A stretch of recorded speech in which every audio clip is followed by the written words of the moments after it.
Hello friends, आज हम soil mechanics start करेंगे। ठीक है,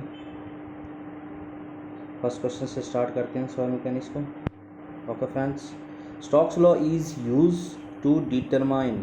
ठीक है, देखो स्टार्टिंग से मैं बताता हूँ आपको क्या है पार्टिकल साइज एनालिसिस।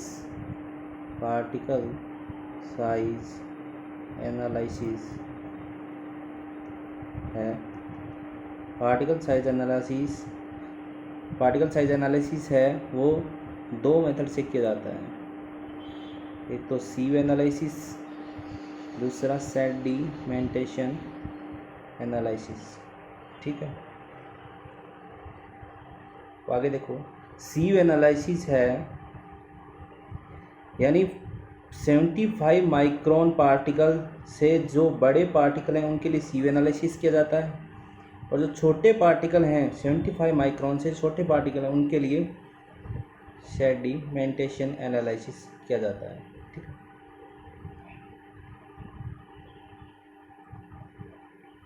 वैसे देखना चाहो 75 माइक्रोन से बड़े वाले पार्टिकल कौन से होते हैं? ग्रेवल होता है, सैंड होता है, ठीक है, ऊपर बाउल्डर कॉबल्स वगैरह ये आते हैं, इससे नीचे क्लेई सिल्ट वगैरह ये आते हैं। ठीक है, अब हम देखते हैं सबसे पहले सीव एनालिसिस। अब एक बात दिमाग में आती है कि सीव एनालिसिस फाइन पार्टिकल के लिए क्यों नहीं किया जाता? क्योंकि ये फाइन पार्टिकल आपस में जुड़ के फ्लॉक्स बना लेते हैं, इसलिए फाइन पार्टिकल्स के लिए सीव एनालिसिस नहीं किया जा सकता। ठीक है, सीव किसे कहा जाता है? सीव एक प्रकार की छलनी होती है, और में से बनी हुई होती है। ठीक है, ठीक है, अब देखो आगे। अब सीविंग है वो दो टाइप से की जाती है, एक तो कोर्स, एक फाइन। ठीक, और फाइन भी आगे चल के वेट और ड्राई दो प्रकार से की जाती है। कोर्स ग्रेवल के लिए और फाइन सैंड के लिए। ग्रेवल के लिए और सैंड 4.75 to 80 mm और 4.75 से 75 माइक्रोन इसके बीच में सैंड के लिए। ठीक, ये होगा जनरल बातें। मैं बड़ी बड़ी बातें बता देता हूँ आपको। ठीक है, इसके बाद में अगर अगला देखते हैं सेडिमेंटेशन एनालिसिस। सेडिमेंटेशन एनालिसिस है वो स्टोक्स लॉ पे बेस्ड है। ठीक है, इसके दो मेथड होते हैं। एक तो हाइड्रोमीटर मेथड होता है, ये 75 माइक्रोन से छोटे पार्टिकल के लिए। और कहाँ तक किया जाता है ये?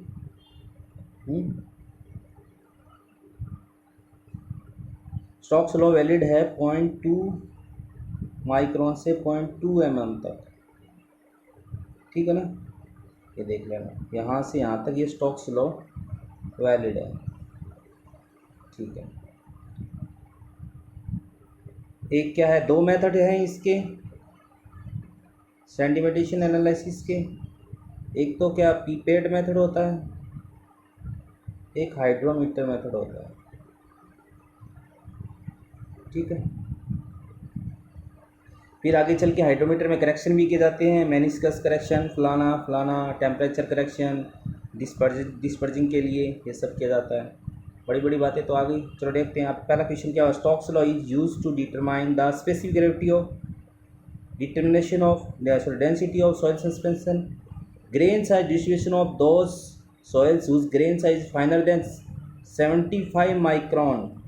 यही होगा आंसर, अभी बताया मैंने। ठीक है, स्टोक्स लॉ सेडिमेंटेशन एनालिसिस, अभी बताया ना स्टोक्स लॉ।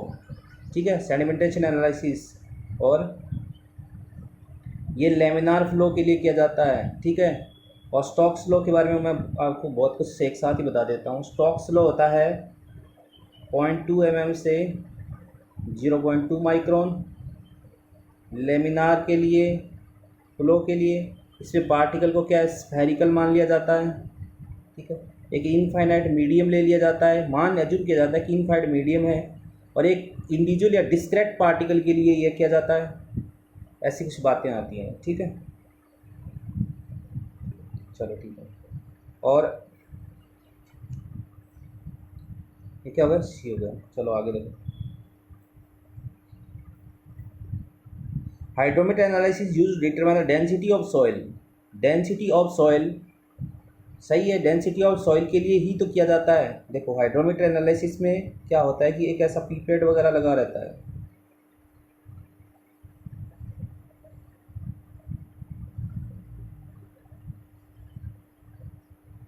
ठीक है, ये अंदर रहता है सॉइल सैंपल के, ठीक है।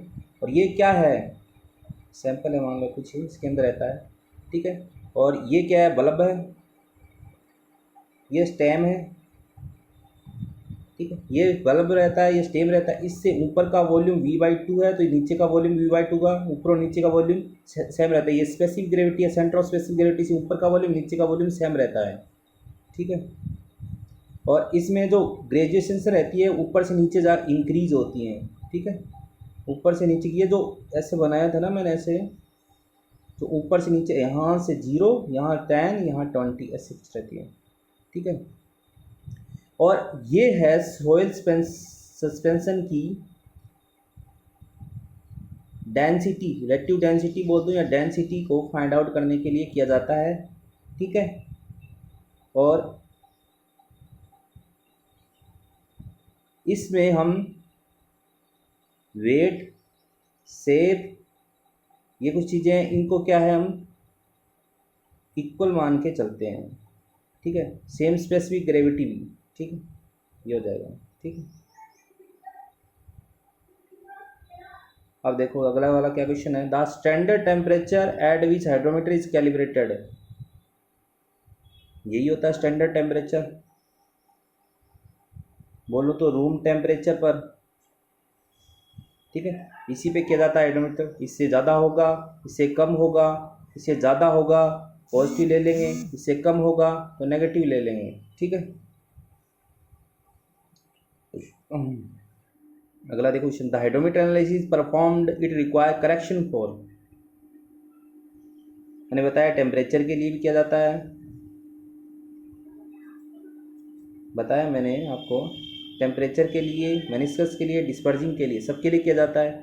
अब पूछ ले कि कैसे किया जाता है, ठीक है। देखो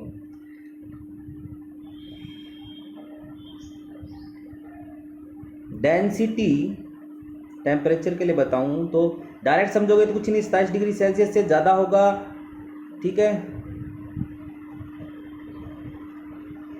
27 डिग्री सेल्सियस से कम है, वही है, ऐसा कुछ बताएगा। वो डायरेक्ट बताना है, वो पॉजिटिव और नेगेटिव बताना है, वो उससे हिसाब से नहीं लिखेंगे, मैं आपको डिटेल से बताऊंगा। चलो ठीक है।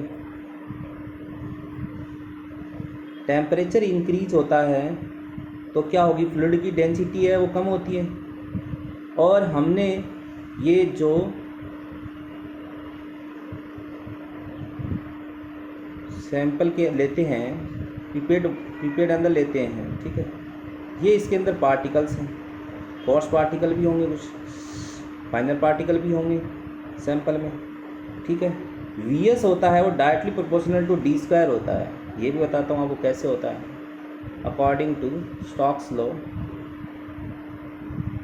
ठीक है। क्या होता है कि पार्टिकल है सैंपल में, तो उस पार्टिकल का क्या है, ये यहाँ रेस्ट में है, ठीक है। पार्टिकल पर क्या लगता है कि एक तो नीचे की तरफ इसका वेट लगता है, ऊपर की तरफ बायेंसी फोर्स लगेगा, फ्लड में है तो, और जैसे पार्टिकल नीचे मूव करेगा तो इस पर ड्रैग फोर्स भी लगेगा, तो इन दोनों का जो है वो एडिशन इसके इक्वल हो जाएगा। इससे एक फॉर्मूला निकल के आता है टर्मिनल वेलोसिटी का, मतलब कोई सॉइल ग्रेन्स पार्टिकल है, वो क्या है कि मानो कि Vs वेलोसिटी से नीचे मूव कर रहा है सॉइल सैंपल में, तो उसकी Vs वेलोसिटी है वो किससे दी जाती है, G-1 gamma W d²/18 mu से दी जाती है। इससे क्या है, ये d² के डायरेक्टली प्रोपोर्शनल हो जाता है, ठीक है। अब क्या है कि D square V S directly proportional to D square, that means जिस जिस पार्टिकल का साइज ज़्यादा होगा उसकी वेलोसिटी भी, टर्मिनल वेलोसिटी भी ज़्यादा होगी। ये तो हुआ, टर्मिनल वेलोसिटी ज़्यादा होगी। इसका मतलब क्या है, सैंपल के अंदर कोस पार्टिकल और फाइन पार्टिकल हैं, टी बराबर 0 पे मान लो सब एक कंडीशन में थे, कोई ऊपर नीचे पार्टिकल नहीं हो रहा था। अब क्या है कि जब इनको पार्टिकल की मतलब पार्टिकल है, पार्टिकल की और टी बराबर टी टाइम पे मैं देखूं तो क्या होगा कि कोस पार्टिकल क्या होंगे, नीचे चले जाएंगे, फाइन पार्टिकल जल्दी से नीचे नहीं जाएंगे, कोस पार्टिकल तो नीचे ही जाएंगे, कोस पार्टिकल नीचे जाएंगे। क्यों जाएंगे नीचे कोस पार्टिकल, क्योंकि V S is directly proportional to D square. तो डेंसिटी जो है मेरा वो क्या हो जाएगा, डेंसिटी क्या हो जाएगा मेरा, कम हो जाएगा। पार्टिकल नीचे गए तो मास कम हुआ, मास कम हुआ तो डेंसिटी कम हुआ, डेंसिटी कम हो गया। अब डेंसिटी मेरा कम हो जाता है तो बायोंसी फोर्स के अकॉर्डिंग टू बायोंसी फोर्स क्या है कि ऊपर से जो पेनिट्रेट करने वाला है, यहाँ एक मैं हाइड्रोमीटर लगा दूँ कुछ ऐसे, दूसरी जगह मैं हाइड्रोमीटर लगा दूँ, एक का डेंसिटी कम है एक का डेंसिटी ज़्यादा है, ठीक है, एक का डेंसिटी कम है एक का डेंसिटी ज़्यादा है, तो क्या होगा, जिसकी डेंसिटी ज़्यादा होगी वो कम पेनिट्रेट कर पाएगा, ठीक है, कम वाटर डिस्प्लेस कर पाएगा, वाटर डिस्प्लेसमेंट उसका कम होगा, वाटर डिस्प्लेसमेंट उसका कम होगा, ठीक है, अकॉर्डिंग टू बायोंसी फोर्स, ठीक है। और जिसकी डेंसिटी कम होगी वो वाटर डिस्प्लेसमेंट यानी डिस्प्लेस वाटर है उसका ज़्यादा होगा, ठीक है, डिस्प्लेसमेंट वाटर ज़्यादा होगा, वो ज़्यादा पेनिट्रेट कर पाएगा, ठीक है ना। तो ये ऐसे कुछ था डायग्राम मेरा। अब इसकी रीडिंग है ऊपर से नीचे जाने पर बढ़ती है। अब क्या हुआ, ऊपर से नीचे जाने पर बढ़ती है इसकी रीडिंग, और था क्या, ये पेनिट्रेशन ज़्यादा करेगा तो ये वैल्यू है S2, ये जो रीडिंग है S2 वो क्या आएगी, ज़्यादा आएगी, सॉरी ये ज़्यादा नहीं कम आएगी, क्योंकि ये ऊपर जाएगा ये नीचे आएगा, तो ये जो है ये नीचे आएगा तो ये, हाँ ये ऊपर आ गया, मतलब ये रीडिंग कहीं यहीं आ गई, ठीक है। और ये अगर कम पेनिट्रेट करेगा, अगर ये कम पेनिट्रेट किया, मान लो कहीं यहीं रह गया, कम पेनिट्रेट किया, तो क्या है कि ये नीचे की तरफ है, ये मार्किंग पे यहाँ क्या है, वैल्यू ज़्यादा है, इसका मतलब क्या होगा, ऐसे समझो, ये है एक यहाँ, ये है एक यहाँ, यहाँ है तो यहाँ इतना है, एक यहाँ है तो यहाँ इतना आ गया, ठीक है, यहाँ 10 है, यहाँ 20 है, यहाँ 30 है, ठीक है, ऐसे कुछ है। और यहाँ क्या है, यहाँ से है, सॉरी यहाँ क्या है, 40 है, यहाँ 30 है, यहाँ 20 है और यहाँ 10 है, ठीक है, ऐसे कुछ है। अब ये नीचे आ जाएगा तो ये यहाँ क्या दिखाएगा, ये 10 दिखा रहा है। अब ये यहाँ ऊपर रह गया तो ये क्या होगा, ये यही सेम है ना कंडीशन, ये 30 40 30 और 20 और मान लो 10 है, तो ये क्या 20 दिखाएगा, समझ गए ना बात को, ऐसा कुछ होगा, ठीक है। दैट मीन्स क्या है, डेंसिटी टेम्परेचर बढ़ा तो डेंसिटी कम तो क्या है, एच की वैल्यू क्या होगी, डेंसिटी कम हुई तो एच की वैल्यू इंक्रीज होगी, एच की वैल्यू इंक्रीज हो गई, एच की वैल्यू इंक्रीज होगी, एच की वैल्यू इंक्रीज हुई तो रीडिंग ऑफ हाइड्रोमीटर है वो कम आएगी, ठीक है, रीडिंग ऑफ हाइड्रोमीटर कम आएगी तो हमें कुछ क्या करना पड़ेगा, कुछ ऐड करना पड़ेगा, ठीक है। तो मेनिस्कस कंडीशन में क्या होता है, ऐड करना पड़ता है, तो इसके लिए ये क्या होगा, हमेशा पॉजिटिव होगा, पहले से कुछ ऐड करना पड़ेगा, ठीक है।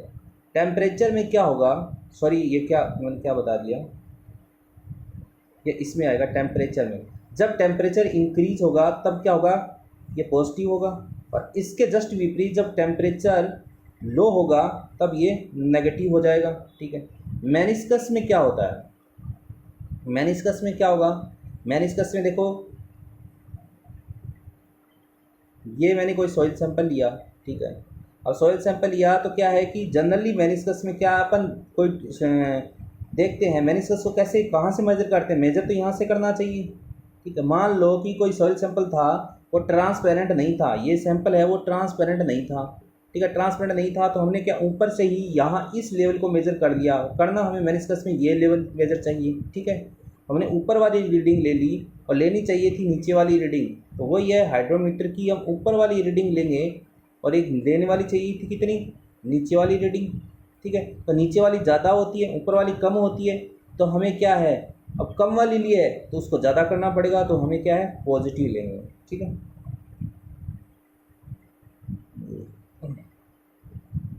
अब अगला देखो, डिस्पर्जिंग एजेंट। डिस्पर्जिंग एजेंट में यही है, डिस्पर्जिंग एजेंट आएगा तो मास बढ़ा देगा, मास बढ़ाएगा तो डेंसिटी बढ़ जाएगी, और डेंसिटी बढ़ गई तो तुम्हारा क्या होगा, एच की वैल्यू है वो कम हो जाएगी। एच की वैल्यू कम हो गई तो हाइड्रोमीटर की वैल्यू ज़्यादा आएगी, और हाइड्रोमीटर की जो रीडिंग है वो ज़्यादा आएगी, तो हमें इसे कम करना पड़ेगा, तो ये नेगेटिव होगा, ठीक है। तो ये ध्यान रखो, टेम्परेचर बढ़ा तो ये क्या पॉजिटिव, टेम्परेचर कम हुआ तो ये नेगेटिव, ठीक है। मेनिस्कस में क्या होगा, हमेशा पॉजिटिव होगा, डिस्पर्जिंग में हमेशा क्या होगा, नेगेटिव होगा, ये सारे हो जाएंगे। According to Stokes law, velocity at which grain settle out of suspension, all factor being equal to depend upon, बता दिया shape of grain, weight of grain, size of grain, ये सारे इक्वल मान के चलते हैं, ये अजम्पशन है, ठीक है ना। और क्वेश्चन है ठीक, आगे देखो। According to the sieve size, the smallest sieve size according to Indian standard, Indian standard के अनुसार कितनी लेते हैं,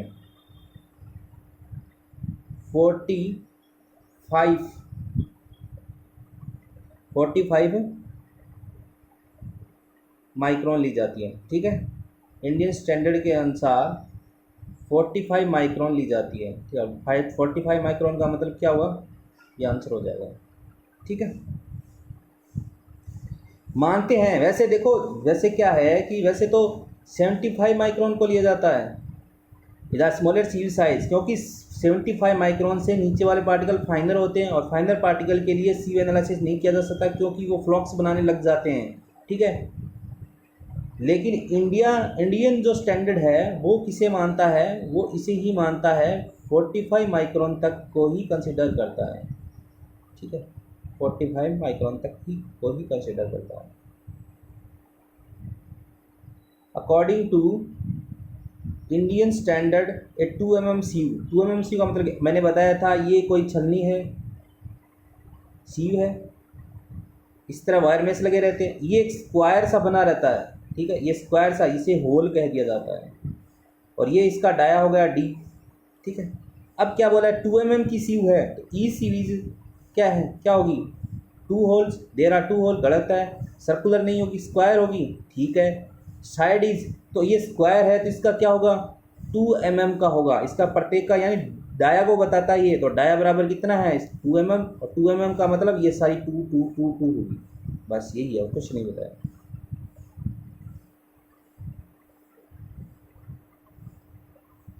sieving is not practical, sieving is not practical, एक बार क्वेश्चन दिखा देता हूँ। Sieving is not practicable for a grain size smaller than about, sieving is not practicable for grain sizes smaller than, वही है, कितना होगा, ये होगा 75 माइक्रोन, इससे नीचे तो सीविंग पॉसिबल नहीं है, बता दिया मैंने 2-3 बार।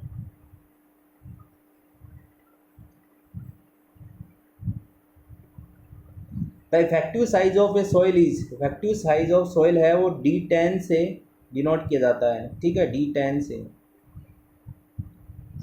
डिनोट किया जाता है। Effective size of a soil is, question ध्यान से देख लो, मतलब क्या है, इफेक्टिव साइज ऑफ सॉइल मतलब D10 का मतलब क्या होता है, 10% पार्टिकल्स हैं वो क्या है, फाइनर हैं of that size, 10% of particle हैं वो फाइनर है, और कुछ नहीं, यही है इसका मतलब।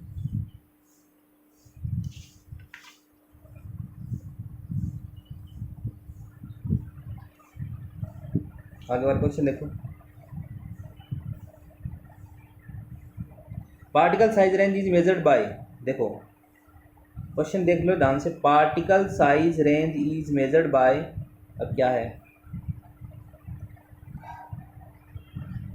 Effective size, curvature coefficient, uniformity coefficient, दो होते हैं। एक तो क्या किया जाता है, पार्टिकल साइज रेंज को किया जाता है, ठीक है, एक शेप के लिए किया जाता है, ठीक है। पार्टिकल साइज रेंज को मेजर, पार्टिकल साइज रेंज को मेजर है, पार्टिकल साइज रेंज को मेजर तो किया जाता है CU से, यूनिफॉर्मिटी कोएफिशिएंट मेजर करता है, ठीक है। यानी यूनिफॉर्म कोएफिशिएंट ऑफ यूनिफॉर्मिटी है वो क्या रिप्रेजेंट करता है, particle size range of particle size distribution curve का, ठीक है। और ये किससे दिया जाता है, CU बराबर D60/D10 से दिया जाता है। यहाँ अलग लिख देता हूँ, D60/D10 से दिया जाता है, ठीक है, D60/D10 से दिया जाता है CU, ठीक है। और दूसरा क्या बताया है, इसका आंसर तो हो ही जाएगा ये यूनिफॉर्मिटी कोएफिशिएंट। एक होता है कोएफिशिएंट, कर्वेचर कोएफिशिएंट बोलो CC, कोएफिशिएंट ऑफ कर्वेचर, ठीक है, कोएफिशिएंट ऑफ कर्वेचर बोल सकता हूँ, ठीक है। ये जो किया जाता है ये शेप के लिए किया जाता है, ठीक है, शेप और पार्टिकल साइज के लिए ये यूज किया जाता है। ए सॉइल हैविंग, क्वेश्चन लिख लो, a soil having particles of nearly same sizes, ठीक है, इज नोन एज, अब देखो क्या है, मैं पूरा ग्राफ ही समझा देता हूँ। वैसे ये बना दिया, इधर तो क्या है, परसेंटेज फाइनर है, ठीक है। इधर क्या है, मान लो D जो है लॉग के अंदर D है, ठीक है, लॉग के अंदर D है, D10 मान लो। तो यहाँ क्या मान लिया, पॉइंट लॉग ऐसे कुछ लिख लेंगे, यहाँ लॉग 0.2 माइक्रोन, फिर 2 माइक्रोन, कुछ लिख लेना तुम अपने हिसाब से, यानी पार्टिकल के साइज को बता रहा है ये ऐसे ग्राफ है। दोबारा बनाता हूँ अच्छे से। इधर क्या पार्टिकल का साइज, यहाँ कुछ होगा 0.2 होगा, यहाँ 0.2 माइक्रोन, लॉग के अंदर ये 2 माइक्रोन हो जाएगा, ये 20 हो जाएगा, ये कुछ आगे हो जाएगा 75 हो जाएगा, कुछ ऐसे आ जाएगा। इधर क्या है 10% आ गया, यहाँ 20% आ गया, यहाँ 30% आ गया, ठीक है, ऐसे। अब क्या है कि देखो, एक मैं लाइन खींचता हूँ, एक तो ये आ गई मान लो, एक तो यूँ गई सीधी सीधी ऐसे, एक क्या है ऐसे जा रही है, एक क्या यहाँ चली फिर यहाँ जाके कुछ ऐसी गई। अब क्या है कि इसमें केवल ये वाले एक जैसे ही पार्टिकल आ रहे हैं इस कर्व के लिए, तो ठीक है। ये क्या है, ये किसके लिए कर्व होगा, यूनिफॉर्मली ग्रेडेड के लिए, सेम साइज ऑफ पार्टिकल है, ठीक है, सेम साइज ऑफ पार्टिकल है, कोई वाइडर ज़्यादा रेंज में भी नहीं है, स्लोप इसका स्टीप है, ये क्या इंक्लाइंड स्लोप पे है, सब प्रकार के पार्टिकल लगा यहाँ से आके यहाँ तक है, ठीक है। ये वेल ग्रेडेड हो जाएगा, और यूनिफॉर्मली ग्रेडेड को पुअरली ग्रेडेड भी बोलते हैं, ठीक है। ये स्मूथ है इसका कर्व, ठीक है, वेल ग्रेडेड का। और ये तीसरा जो था ये क्या था, कैप ग्रेडेड था, ऐसे कुछ बनाया था ना, ऐसे ऐसे कुछ करके। यहाँ मतलब क्या है, फ्लैट हो रहा है कर्व, फ्लैट होने का मतलब पार्टिकल साइज रेंज यहाँ परसेंटेज फाइनल क्या हो रहे हैं, बराबर हो रहे हैं। बराबर होने का मतलब कोई मिसिंग है, कोई मिसिंग है, ठीक है। मतलब एक पे यहाँ है, जैसे 4.75 से पास हो गया, 75 से पास हुआ, इन बीचों के बीच में यहाँ भी 60% पास हुए, यहाँ भी 60% पास हुए, ठीक है। इसने क्वेश्चन क्या पूछा था, soil particle of nearly same size, same size क्या होते हैं, सेम साइज को क्या बोला जाता है, इसका तो दोनों ही होगा आंसर, यूनिफॉर्मली ग्रेडेड और पुअरली ग्रेडेड दोनों ही है, दोनों आंसर होना चाहिए इसका। तो a soil having uniformity coefficient more than 10 is called, a soil having uniformity coefficient more than 10 is equal to called, 10 से ज़्यादा है, CU के लिए वैल्यू है, CU की वैल्यू 6 से ज़्यादा हो, CU की वैल्यू 4 से ज़्यादा हो, ये ग्रेवल के लिए और ये सैंड के लिए, ठीक है। ये वेल ग्रेडेड की कंडीशंस होती हैं, ठीक है। अब क्या है कि इसके लिए CC का भी आता है 1 से 3 के CC के लिए, ठीक है। लेकिन ये कंडीशन यहाँ दे नहीं रखी है, फुलफिल नहीं कर रखी है, तो हम इसको करेक्टली नहीं कह सकते। लेकिन इसने बोला है 10 के लिए, तो हम वेल ग्रेडेड बता देंगे, लेकिन एक्यूरेट नहीं कह सकते। तो ये कंडीशन भी देखी जाती है, लेकिन इसने बोला है 10 से ज़्यादा है तो वेल ग्रेडेड मान लिया, क्योंकि इन दोनों क्राइटेरिया से अगर कम होता तो हम उसको पुअरली ग्रेडेड बोल देते, ठीक है। लेकिन ऐसा है नहीं, तो पुअरली ग्रेडेड और ये दोनों तो गए, तो यही बचेगा, ठीक है। The uniform coefficient for a uniformly graded soil is nearly unity होगा, सेम साइज के पार्टिकल ही यूज़ किए जाते हैं। तो D10 और D60 का वैल्यू क्या आएगा, इससे 60% पार्टिकल पास हुए, इससे भी मान लो 60% पास हुए, इनका क्या है वैल्यू सेम होगा, तो वैल्यू लगभग एक के आसपास ही आएगा, ठीक है ना। लगभग सेम होगा, नहीं ऑलमोस्ट नहीं, लगभग सेम होगा, तो ए हो जाएगा आंसर, ठीक है।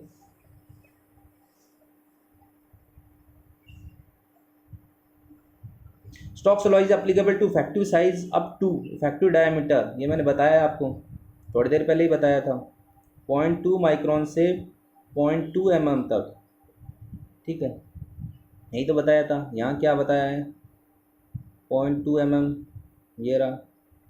क्या क्वेश्चन पूछा है इसने, क्वेश्चन देखो पहले तो, Stokes law is applicable to particle up to,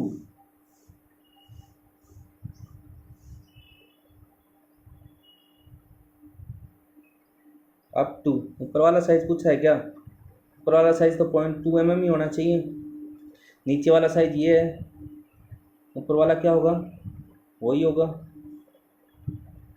ठीक है। नीचे वाला साइज रेंज तो क्या होगा, ये होगा, ऊपर वाला साइज रेंज ये होगा, ठीक।